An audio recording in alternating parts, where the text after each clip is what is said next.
عليكم ورحمة الله تعالى وبركاته. الحمد لله. அன்புக்கும் அல்லாஹ்வின் நல்லடியார்களே, அருமை சகோதரர்களே,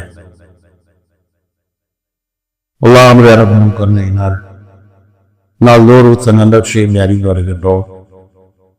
அந்த அடிப்படையிலே ஹஜ்ரத் ரசூலுல்லாஹி ஸல்லல்லாஹு அலைஹி வஸல்லம் அவர்கள் அல்லாஹ்விடத்திலே பாதுகாவல் தேடிய இந்த சமுதாயத்தை பாதுகாவல் தேடுமாறு வலியுறுத்திய சில செய்திகளை தொடராக அறிந்து வருகின்றோம். அந்த அடிப்படையிலே ஒரு ஹதீஸிலே 4 விஷயங்களை விட்டும் பெருமானார் ஸல்லல்லாஹு அலைஹி வஸல்லம் பாதுகாவல் தேடினார்கள் என்பதாக அப்துல்லாஹ் பின் உமர் ரலியல்லாஹு தஆலா அவர்கள் அறிவிக்கிறார்கள். முஸ்லிம் ஷரீஃபினுடைய 2739வது ஹதீஸ் செய்யப்படுகிறது. அந்த ஹதீஸிலே பெருமானார் அவர்கள் 4 விஷயத்தை விட்டும் பாதுகாவல் தேடினார்கள். அல்லாஹும்ம இன்னி அஊது பிக்க மின் ஸவாலி நிஅமத்திக்க, யா அல்லாஹ், நீ எனக்கு கொடுத்த அருள் கொடைகள் என்னை விட்டு நீங்குவதை விட்டு பாதுகாவல் தேடுகிறேன். நீ எனக்கு கொடுத்திருக்கின்ற உடல் ஆரோக்கியம் என்னை விட்டு விலகுவதை விட்டும் பாதுகாவல் தேடுகிறேன் என்பதாக பெருமானார் துஆ செய்தார்கள். இந்த 2 விஷயங்கள் உங்களுக்கு கடந்த 2 தினங்களாக கூறப்பட்டிருக்கிறது. அந்த ஹதீஸிலே பெருமானார் ஸல்லல்லாஹு அலைஹி வஸல்லம் 3வதாக பாதுகாவல் தேடியது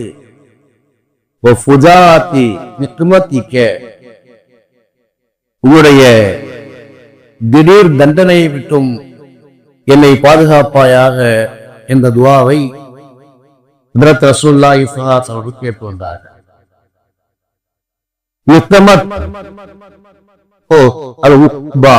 தண்டனை என்பதாக அறிஞர் ஒரு மக்கள் எழுதுகிறார். தண்டனைனா என்ன? அதற்கு அறிஞர் பெருமக்கள் 3 வகையான செய்திகளை எழுதுகிறார். அதாவது இதை விளங்குவதற்கு முன்னால் ஒரு செய்தியை நம்ம விளங்க. இந்த உலகத்திலே அல்லாஹ் கொடுத்திருக்கின்ற எந்த பாக்கியங்களாம் இருந்தாலும் அது சிலருக்கு அருளாக இருந்திருக்கிறது, சிலருக்கு தண்டனையாக இருக்கிறது. சிலருக்கு அது நியாமத் அருள்புடை, ஒரே விஷயம்தான். சிலருக்கு அது நியாமத் அருள்புடையாக இருந்திருக்கிறது, சிலருக்கு அதே விஷயங்கள் நித்தமத் தண்டனையாக இருந்திருக்கிறது. உதாரணமாக கல்வி, அறிவாற்றல். இந்த அறிவு என்பது ஆதம் அலைஹிஸ்ஸலாம் அவர்களுக்கு நியாமத்தாக அருள்புடையாக இருந்தது.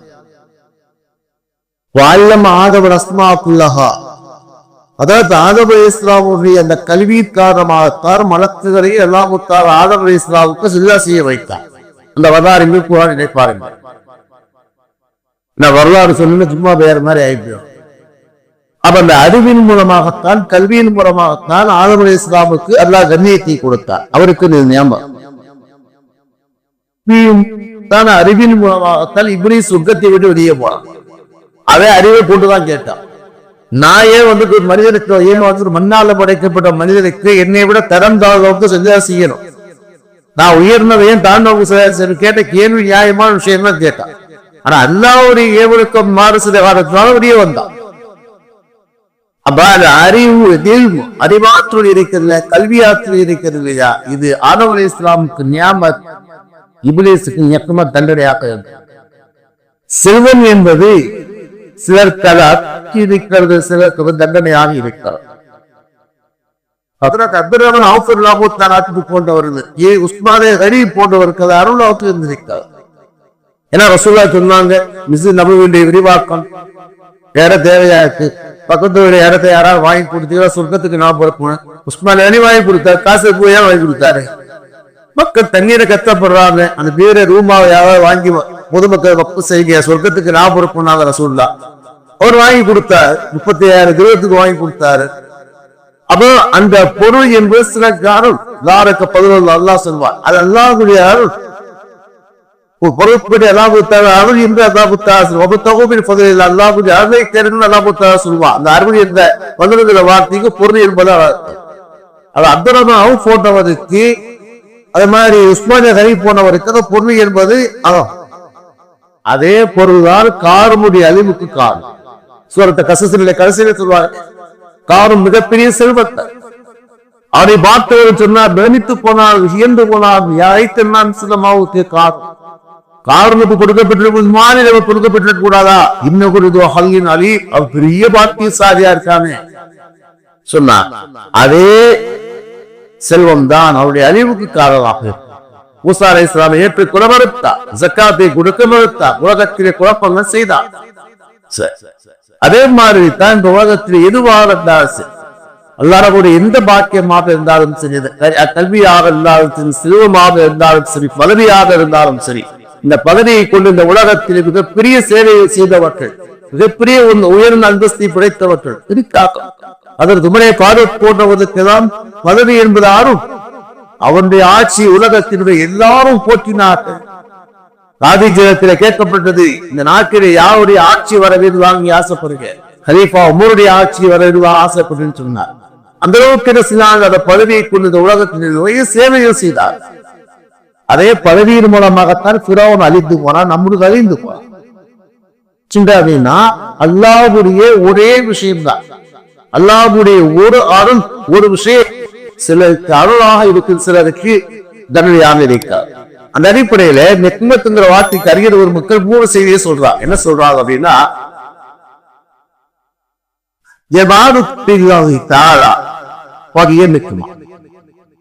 எந்த விஷயங்கள் எல்லாம் அல்லாஹ்விற்கு முன்னை தூரமாக்குகின்றதோ அதெல்லாம் தண்டனை. அது வெளியிலே பார்ப்பதற்கு அருளாக இருக்காது. சரி, வெளியில பார்க்கறதுக்கு அது அருள் தான். சில மக்களுக்கு அது அருள், சில மக்களுக்கு அருள். ஆனால் அந்த நியாமத், அந்த அருள்பொடி உன்னை அல்லாஹ்விற்கும் தூரமாக ஆக்கினாள், அல்லாஹ்வை மறந்தவனா உன்னை ஆக்கினாள், அது உனக்கு தண்டனை சொல்றாங்க. 2வது சொல்றாங்க,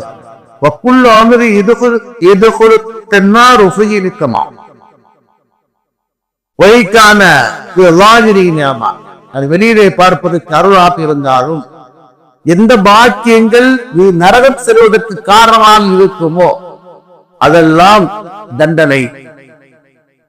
அத சொல்றாங்க, அழைக்க இருக்குமா, எந்த காரியங்கள் எல்லாம் அல்லாஹ்வுடைய கோபத்தை உனக்கு பெற்று தருமோ அதெல்லாம் தண்டனையாக இருக்கிறது. அடுத்து சொல்றாங்க, அதை நீ அருளாக கருதினாலும் சரிவாக சொல்றான்.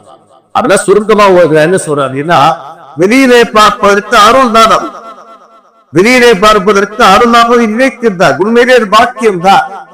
ஆனால் அந்த பாக்கியங்கள் உன்னை அல்லாஹ்வுடைய வணக்கத்தை விட்டும் தூரமாக்கினார், அல்லாஹ்வுடைய இணையை விட்டும் தூரமாக ஆக்கினார். ஒரு நிறைய காசு இருக்கு, நிறைய செல்வதற்கு அல்லாஹ் மறந்துட்டு வாங்க, பலியாசப்பட்டே வர்றதில்லை, அல்லாஹ் நினைக்கவே இல்லை. அவன் அல்லாஹ் நீட்டும் தூரமாக்கினார், அல்லாஹ்வுடைய நினைவை விட்டு உன்னை தூரமாக்கினார். 2வதாக அந்த காரியம் என்பது உன்னை நரகத்திலே சேர்த்தார். நரகத்தை சேர்த்தா என்ன அர்த்தம்? அவருக்கு நிறைய செல்வம் இருக்குது, ஜக்காத்து கொடுக்கிறது இல்லை, அவன் நரகவாதியாக ஆகிறான். சரியா? அப்புறம் சாஹிபு செல்வம் கொரோனா கொடுத்தான், ஆனா அவரே செஞ்சாரு, அது ஜக்காத்து கொடுக்க மாட்டோம்ல. அவன் எந்த காரியங்கள் அல்லாஹ்விற்கு உன்னை தூரமாக ஆக்குமோ, எந்த காரியங்கள் உன்னை நரகத்திலே சேர்க்குமோ, எந்த காரியங்கள் அல்லாஹ்வுடைய கோபத்தை உனக்கு பெற்றுத்தரும் காரியங்கள் செய்யற. மனிதன் எப்போது வசதியாக ஆகின்றானோ ஒரு வரம் இருக்கின்றான். அப்ப அந்த செல்வத்தை குன்றாத பகுதியை குன்றாத அறிவாற்றலை கொண்டு என்ன செய்யற அப்படின்னா, நீ அல்லாஹ்வை மறந்து வாழ்கின்றாய், பாவங்களை செய்கின்றாய், அல்லாஹ்வுடைய கோபத்துக்குரிய காரியத்தை செய்தாய் என்றால் அது உண்மையிலே அருளாக இருந்தாலும் கூட அது ஒரு தண்டனை இருப்பதாக எழுதுகிறார். சரி, அடுத்து என்னை திடீர்னு பிடித்து விடுவதை விட்டு திடீர்னு தண்டிப்பதை விட்டு நீ பாதுகாவல் தேடுகிறேன். அப்படின்னா என்ன அர்த்தம்? அப்படின்னா அந்த திடீர்னு பிடிக்கிறல் என்பதற்கு அறிஞர் மக்கள் 3 செய்தியை சொல்றாங்க. உங்களுக்கு சுருக்கமா சொல்றேன். என்ன சொல்றாங்கன்னா, குல்லு முசீபத்தின் வலியத்தில், அவருடைய வாழ்க்கையிலே திடீர்னு ஏற்படுகின்ற எல்லார சோதனைகள், அந்த சோதனை என்பது உடல் ரீதியாக இருக்கலாம், பொருள் ரீதியாக இருக்கலாம், மன ரீதியாக இருக்கலாம். இந்த 3 வகையான சோதனைகளை விட்டும் என்னை பாதுகாப்பாய். திடீர்னு நல்லா திடீர் ஒரு கடுமையான நோயில பாதிக்கப்பட்டார். என்ன செய்யணும்னே தெரிய, அதே சில திடீர்னு பெரிய ஒரு பொருள் லாஸ் ஆயிடுச்சு, பெரிய சேவத்து. அப்ப இது மாதிரி மன ரீதியாக ஏதோ ஒரு பெரிய அளவு பாதிப்பாச்சு. யாரோ நம்பிக்கை துரோகம் பண்ணிட்டாங்க, ஏதோ ஒன்று பண்ணிட்டாங்க. அப்ப இது மாதிரி புள்ளி வலியத்தை முசீபத்தின் யாரெல்லாம் வாழ்க்கையில திடீர்னு ஏற்படுகின்ற உடல் ரீதியான, பொருள் ரீதியான, மன ரீதியான சோதனைகளை விட்டு வெளி பாதுகாத்து விடு என்பது ஒரு அர்த்தம் சொல்றாங்க. 2வது என்ன சொல்றாங்க அப்படின்னா, திடீர் மரணங்கள். இந்த திடீர் மரணங்கள் என்பதா என்ன அர்த்தம் அப்படின்னா, அவருக்கு மிக நெருக்கமானவர்கள் திடீர்னு மரணித்து விடுவதை விட்டு பாதுகாப்பாக அர்த்தம். எனக்கு மிக நெருக்கமானவர்கள் திடீர்னு மரணம் அடைவதை விட்டு வெள்ளி பாதுகாப்பாயா என்று சொன்னா ஒரு அறிஞர் இப்படி எழுதியிருந்தார். மரணம் மரணித்தவனை பாதிப்பதில்லை, அவனை சார்ந்தவனை பாதிக்கிறதாக தெரியும். மரணம் மரணித்தவரை பாதிக்கிறது, அவர் போய் சேர்த்தார். அவரை சார்ந்தவனை பாதித்திருந்தார். அவர் நெருக்கமானவருடைய திடீர் மரணங்கள் என்பது நம்மை மிகப்பெரிய பாதிப்பை ஏற்படுத்தியது. நாங்க பெங்களூர்ல ஓடிட்டு இருக்கும் பொழுது 95 பாசிர் ஓதும் போது அப்போ ஒருக்கு நடந்துச்சு. நைட்டுலாம் ஒரு நெயர் சாப்பிட்டு சொல்லுவாங்க. அந்த மதரசாவுடைய உருவாக்குறது 2 வேதம். அபு சுல்மான் நெயர் சாப்பிடும். நைட் இஷாவுக்கு போற நசீத் பண்றார், மக்கள் மாணவர்கள் நசீத் பண்றார். ஊத்திட்டு தான் 12 மணிக்கு திடீர் எழுப்புறாங்க. நெயர் சாப்பிட்டு மோத்தா போயிட்டாங்க.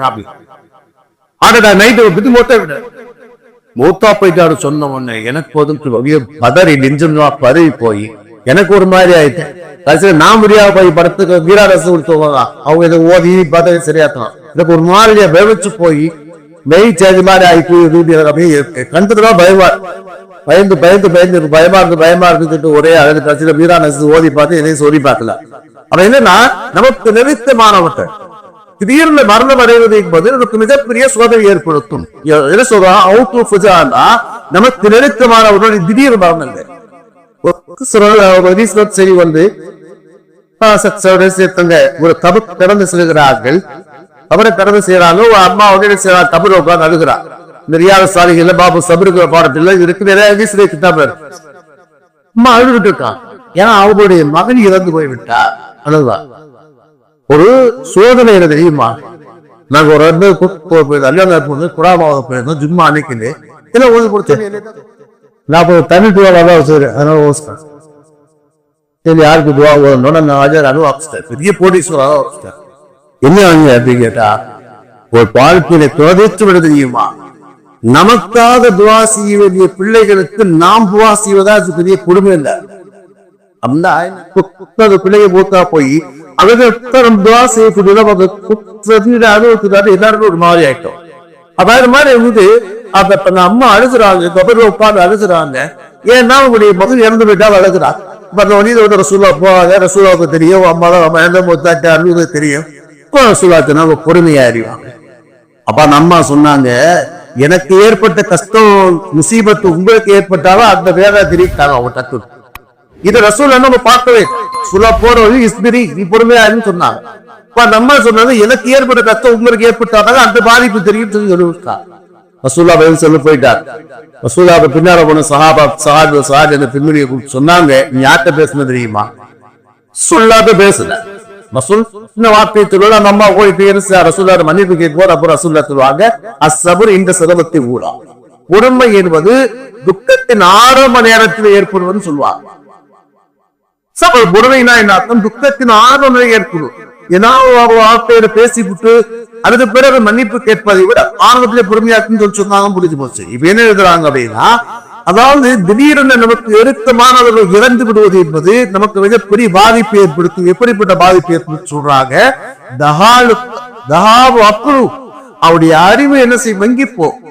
தஹார் என்பதாக சொல்றாங்க. தஹார் என்று சொன்னாலே அவருடைய அறிவு மங்கிப்போ. அது மாதிரி அவருடைய உள்ளத்திலே படபடப்பு ஏற்பட்டு பொறுமை இழந்துவோம். அப்ப இங்க சொல்றாங்க அப்படின்னா, திடீர் தண்டனை சொன்னா நம்முடைய வாழ்க்கையில் ஏற்படக்கூடிய முசீபத்துகளும் சோதனைகளும் ஒன்று. இரண்டாவதாக என்ன சொல்றாங்கன்னா, அதாவது நமக்கு நெருக்கமானவருடைய மரணத்து இரண்டாவது சொல்றாங்க. மூணாவது சொல்றாங்க, அவரே திடீர் மூத்தாயிரம் அவரே திடீர் மூத்தாயிரம். ஏன்னு சொன்னால் திடீர் மரணம் என்பது அது திடீர்னு அல்லாஹ் தஆலா தண்டிப்பதால் என்று சொன்னார். அவருக்கு பாக்கியம் இல்லாமல் போகும்.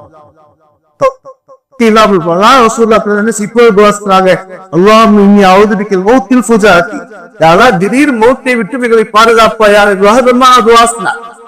ஒருவேளை திடீர் மௌத் என்பது நல்லடியாக இருக்கிறது, ராமத்தான் இருக்கிறது பெருமானா சொல்லுவா. ஏன்னா சக்கராபிரை கஷ்டம் இல்லாமல் போயிட்டாரு. அதனால வெள்ளவங்களுக்கு ராமத்திற்காக பாவிகளுக்கு தண்டனையாக பெருமானா சொன்னார். ஆனா திடீர் மரணம் என்பது தௌபாவுடைய பாக்கியம் இல்லாமல் போகிற காரணத்தினால் இதுக்கு மூணாவது ஒரு இடத்திலாக எங்களுக்கு தௌபாவுடைய பாக்கியம் இல்லாமல் திடீர் மூர்த்தை கொடுத்து விடாது என்பதாக ஒரு மூன்றாவது இடத்திலாக எந்த அடிப்படையாக இருந்தாலும் சரி எல்லாம் என்ன செய்யணும், நம்ம துவா செய்யறியா அல்லாஹ் இது மாதிரியான ஒரு திடீர்ல ஏற்படுகின்ற பெரிய சோதனைகளை பாதுகாப்பாயாக என்று அல்லாஹ்விடத்துல துவா செய்கிறேன் என்பது ஒன்று. அப்படி ஏற்பட்டு விட்டால் நம்ம என்ன செய்யணும், பொறுமையாக இருந்து அதை ஈப்பதற்கும் எல்லாம் பெற்று துவா செய்வேன் என்பதா இந்த நேரத்தில் கொண்டு சொல்லக்கூடிய அறிவுரையாக இருக்கிறது. எனக்கு கவலை கண்டுபிடிக்கலாம். سبحان الله وبحمده أشهد أن لا إله إلا أنت أستغفرك وأتوب إليك. آمين. سبحان ربي رب العزة عما يصفون وسلام على المرسلين.